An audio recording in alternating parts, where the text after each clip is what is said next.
Good afternoon, scale tippers, and welcome to Badger's Point.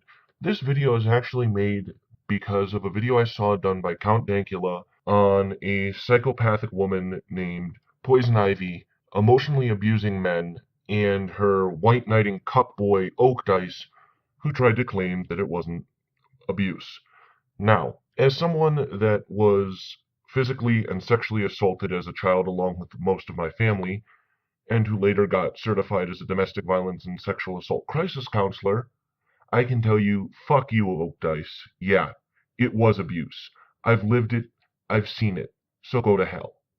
Now, this video is going to cover that incident, and then go into the lack of resources for men and male children of domestic violence. So let's get cracking. Basically, this psychopathic little bitch that Oak Dice is defending was emotionally manipulating men and having them humiliate and degrade themselves on camera. And Oak Dice was trying to fucking say that this is not abuse. Yes, it is. Is it as severe as physical abuse? It can be. It definitely can be, because people have killed themselves because of shit like this. So it can be just as damaging. And seeing as Oak Dice doesn't seem to want to just take anyone's word for it, I'm going to cover the National Domestic Violence Hotline's warning signs and red flags of abuse for you, Oak Dice, showing jealousy of your friends and time spent away, keeping you or discouraging you from seeing friends and family, insulting, demeaning, or shaming you with put-downs. Let's see, looking at you or acting in ways that scare you, controlling who you see, what you do, or where you go, preventing you from making your own decisions. Is any of this sounding fucking familiar? Oh, maybe that's not enough. Well, let's see. Psych Central. Signs of emotional abuse. Do they make fun of you or put you down in front of others? Do they tease you, use sarcasm as a way to put you down or degrade you? Do they complain? Do they say that it was just, when you complain rather, do they say it was just a joke and that you're too sensitive? Oh wait, that's what you were doing, Oak Dice. And I'm going to link both of these resources plus one more down in the description box. But yes, Oak Dice, in short, what Poison Ivy did was clear fucking abuse. As someone who has lived it, as someone who has worked at a resource center for those who have been victims of it as well, yes, it was, and fuck you for enabling this. Alright, now let's move on, because I need to calm the fuck down, because this is a topic, I'm not going to lie, people, that really gets under my skin and can make me very emotional, and I don't want to be that way too often. No, it's going to happen from time to time, but I really don't want to be that way too often. Now, the second half of this video is for the lack of resources for men and male children of domestic violence. And a lot of people, men aren't as big of a victim of domestic violence. Well, that's not true. Two studies, again, linked in the description. I'm linking everything that I find on this for you guys to look at and evaluate yourselves. According to two studies, the figures are 1 in 7 men or 1 in 5 women, which is basically 20 and 15%. So a 5% difference, meaning 5% less men. And that study is one number. And then there's a CDC study that actually says that more men than women are victims of partner abuse, which over 40% of men are victims of severe physical violence, and that there is a rise of domestic violence for men while domestic violence against women is falling. And with the current climate, that's not surprising. Now, domestic violence against anyone is fucking horrific. I know, I lived it. And if you want to know how bad what I went through was, well, I'll put it this way. I know what my own flesh smells like when it's being burned. Sorry to be a little graphic there, but that's the level of violence that was used against me and my family by our abuser. So, I know how horrific this can be. But the fact of the matter is there are hundreds of shelters and other resources for women. But even male children lack all the resources that women do. And how do I know that?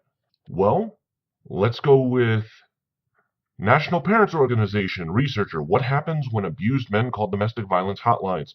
Now, these are all anecdotal stories, but I believe them. So, this is overall on 8% of men who called just classified them as very helpful, whereas 69% found them not to be helpful at all. 16% said the people at the hotline dismissed or made fun of them. Here's what they reportedly said was said to them. They laughed at me and told me I must have done something to deserve it, if it happened at all. They asked how much I weighed and how much she weighed, then hung up on me. They told me women don't commit domestic violence and it must have been my fault. They accused me of trying to hide my abuse by claiming to be the victim and said I was nothing more than a wimp. They hung up and they laughed and hung up the phone rather. And I'm sorry I'm stuttering here, but I get heated. They didn't really listen to what I said. They assumed all abusers were men and that I must accept that I was an abuser. They ridiculed me for not leaving my wife, ignored the issues about what I said, and would not and what I would need to do to protect my 6 children and care for them.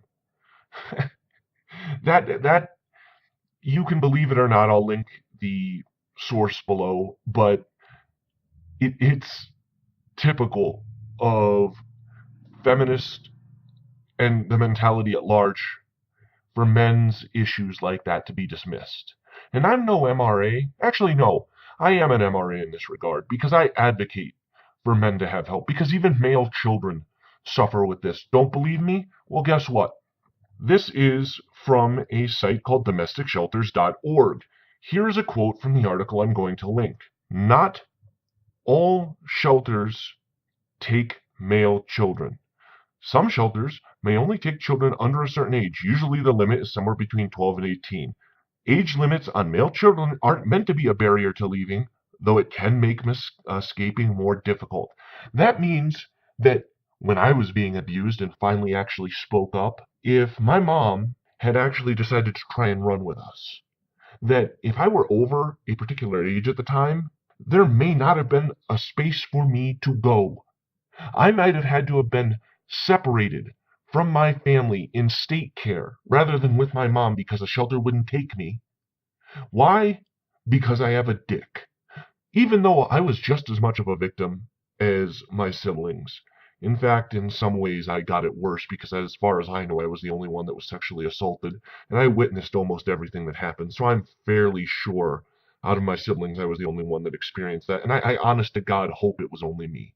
But as a male child, I might have been told I am unsafe to be around my family because of my gender.